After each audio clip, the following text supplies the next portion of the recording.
Bonjour, mes amis. You're listening to the Sort Yourself Out podcast. Today, we're discussing how you are omnipotent. Yes, you heard that right. Omnipotent. Stay tuned to discover more. I'm your host, Janine Hunt, natural health therapist for over 30 years, hypnotherapist, lifelong student, and spiritual seeker. I like to seek out the most effective practices and techniques that provide the greatest bang for my buck and the fastest route to freedom from whatever is holding us back. I can't wait to share with you these powerful techniques so that you too can sort yourself out, know deeper meaning in your life, and best of all, a sense of inner peace. So let's get started. Well, hello there, and thank you so much for joining me today for a discussion that I know has the power to uplift your life.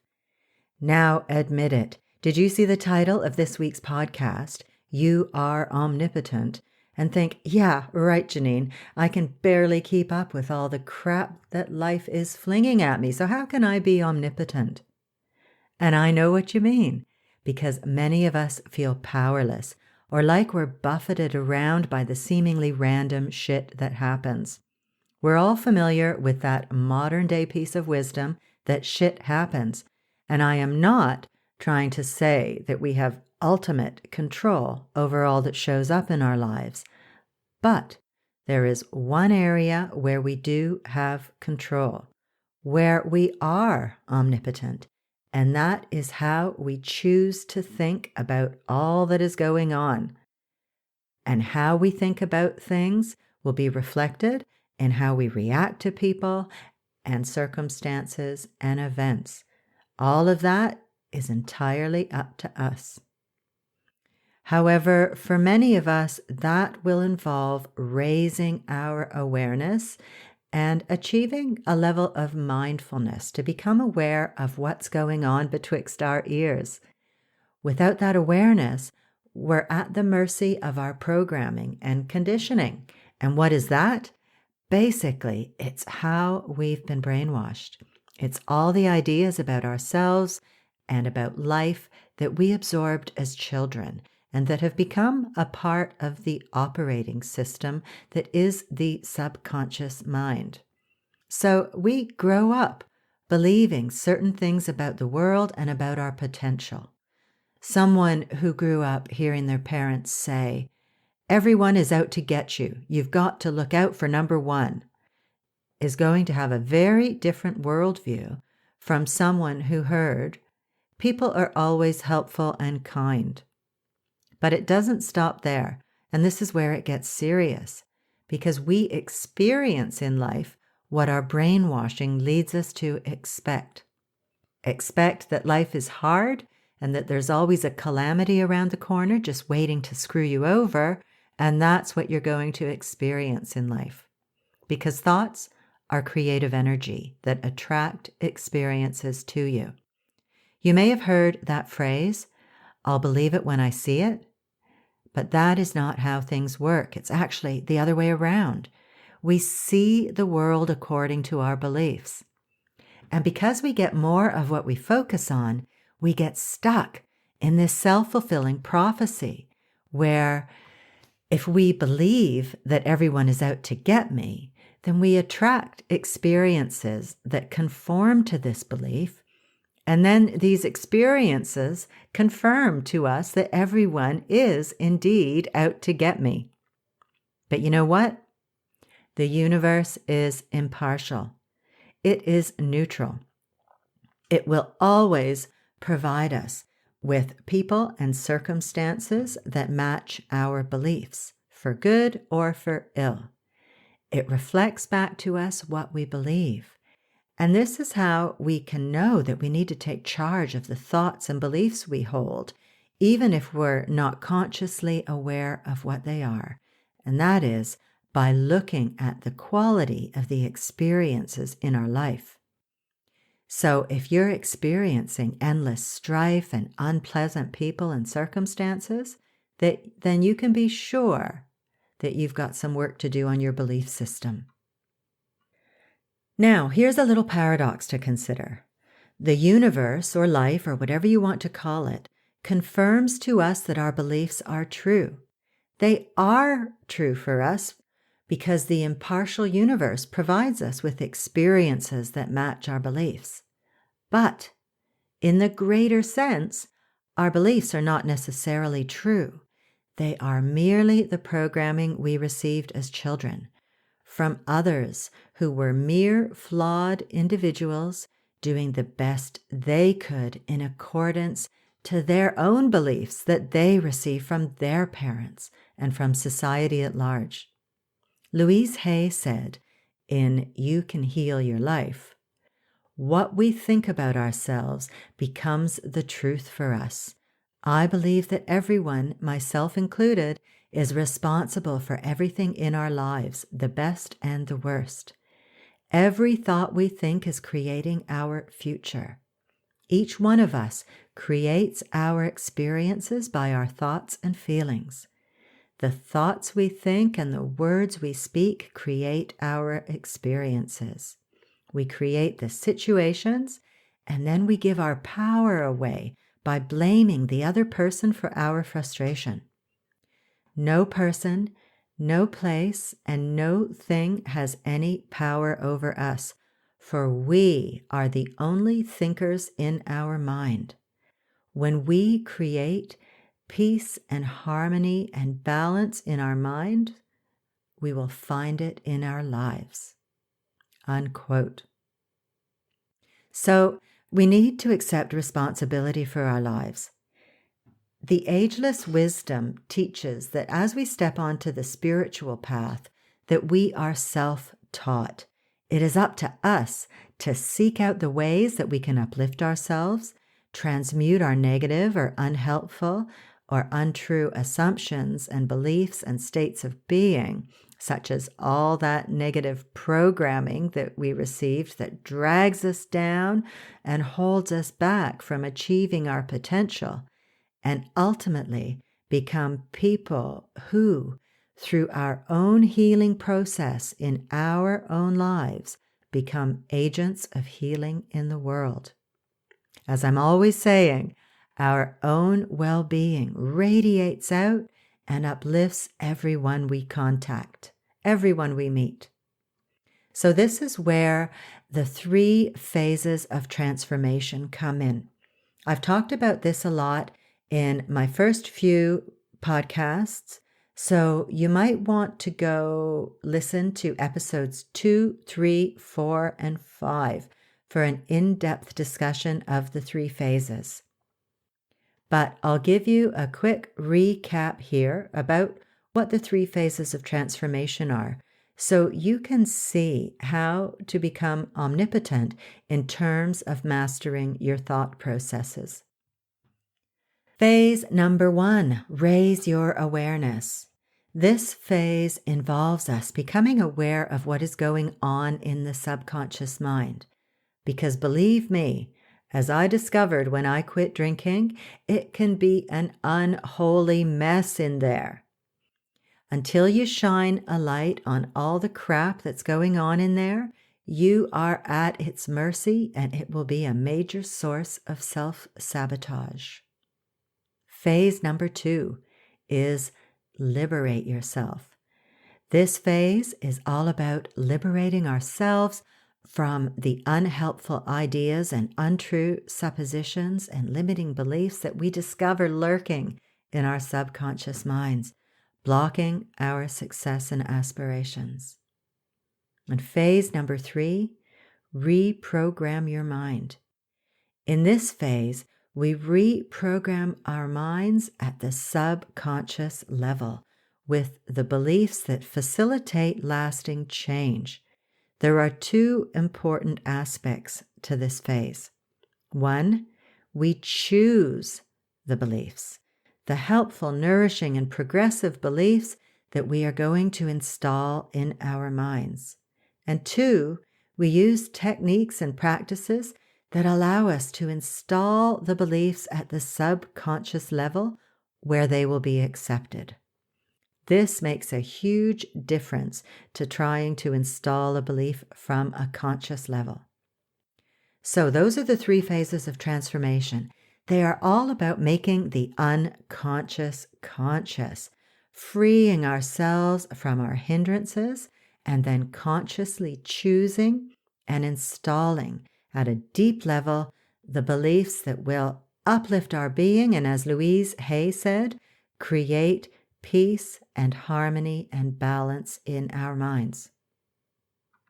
Now, these are necessary steps to becoming an omnipotent master of your mind and your brain, as otherwise you are operating on autopilot at the mercy of that subconscious conditioning, which produces automatic knee-jerk reactions again and again.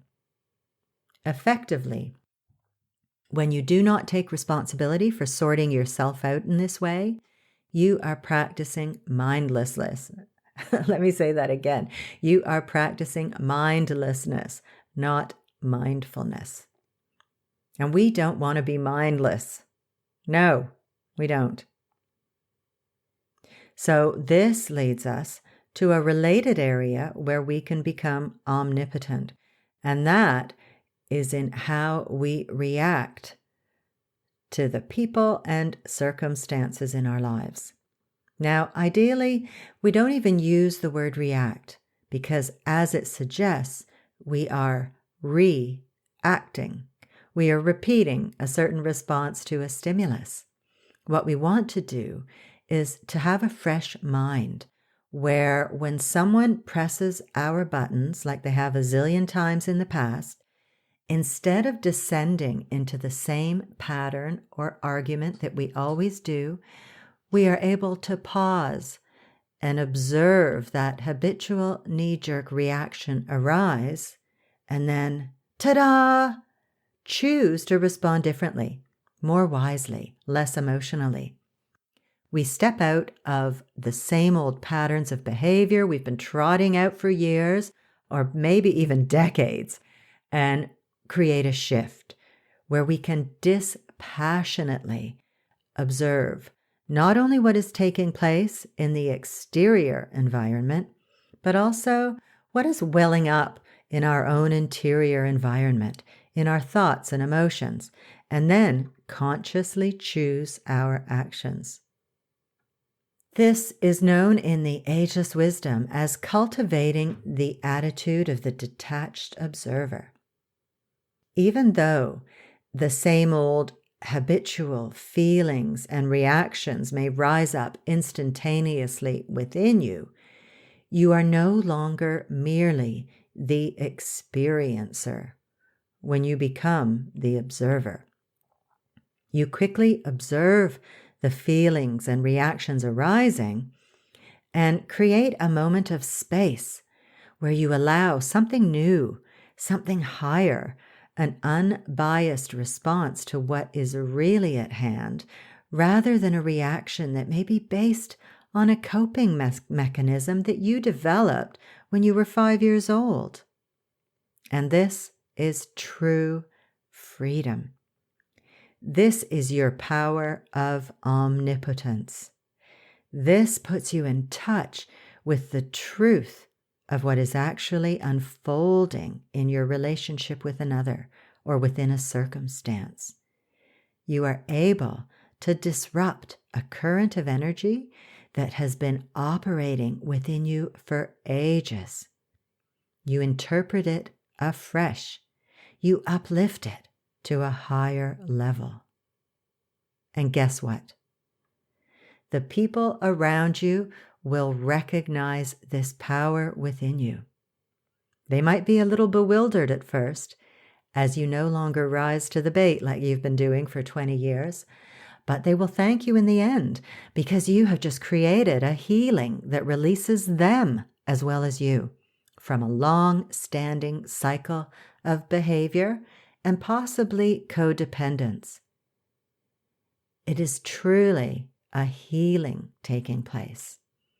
And it doesn't stop there, because it could quite possibly be clearing some of the karmic bonds between you and allowing you to free yourselves and move on in ways much greater than you understand in the here and now. Now, here is a little exercise you can do to start creating that space in your life that takes you out of autopilot. And this is the practice of stopping. It's really simple. You just have to remember to do it. As you go about your tasks and the things that make up your day, stop yourself for just a second during what is normally an automatic process and become aware of what you are doing. For example, reaching for a glass of water, before your hand touches the glass, just stop, just for a microsecond, and become fully aware of the movement. And then try to carry on that consciousness as you continue on with the movement. Notice the feel and the temperature of the glass in your hand, of lifting the glass to your lips, the sensation and taste of water in your mouth, etc. Try to remain in this mindful flow for as long as you can, perhaps starting with a few minutes and expanding it to a half an hour or more as you become proficient. Keep applying the stopping and noticing technique to various actions throughout the day. Now, as I said earlier, in my previous podcast, I discussed lots more practices that you can employ to raise your awareness, to liberate yourself from your subconscious conditioning and limiting beliefs, and to reprogram your mind so that you can become omnipotent. Friends, it is totally possible to go from impotent in terms of managing your thoughts and emotions and reactions to omnipotent. These are top-down approaches to cultivating your well-being, meaning we use the higher parts of ourself to manage the lower parts. And this creates an exponential shift whose effects ripple out to uplift all areas of our lives through the higher awareness it generates. Do not underestimate this power to totally improve your relationships and to speed up not only your own evolution, but that of all humanity. Nice. Okay, so go back and listen to those podcasts if you'd like to know more. And if you want to hop on to the fast track to omnipotence, you can download my free quick start guide to doable meditation, as there is no better top-down approach than daily meditation to help you on your way. And if you've been faffing around for years, but never really committing to a daily meditation practice, I have got you covered, because this guide gives you really simple, no-fuss instructions on how to meditate and to make sure you can fit it into your day and to help you to move past the resistance that so many of us feel when we start meditating. So this will help you to get started and, most importantly, keep going. And even better, folks, the method I describe only takes you 5 minutes, and that is why it is so doable. And FYI, I discuss meditation in depth in episode 3. I'll include the links to my guide and to that podcast in the show notes, or you can access them at theinspirationcloud.com/SYO9. Well, folks, I hope you've enjoyed this discussion and are ready to embrace your own omnipotence. You can do it. Thanks so much for listening, and I'll be back next week discussing a subject I find fascinating: how to tune up your energy system for greater health and vitality. We'll be looking at what your energy body is, how it connects to the physical body and the wider energy field of the planet, and how you can protect yourself from those people who suck the life out of you. Plus, I'll be recommending a couple of natural supplements to boost your energy and mental focus, and we'll be discussing lots of other groovy things. See you then. Thanks so much for listening. I really hope you found this podcast helpful and full of uplifting ideas that you can put into practice in your life. And if you have, chances are your friends and family will too. So please share it with them on social media. You'll be helping them to sort themselves out, because I bet you think they need it, right? But seriously, you'll also be doing me a huge favor in return, and I will be eternally grateful. I would also love it if you would leave me a review on iTunes, preferably a nice one, please. And don't forget to subscribe to the podcast too. If you have any questions or would like me to address a certain topic, I'd love to hear from you. You can email me at info@theinspirationcloud.com. Have a good one. Thanks again, and I'll see you next week.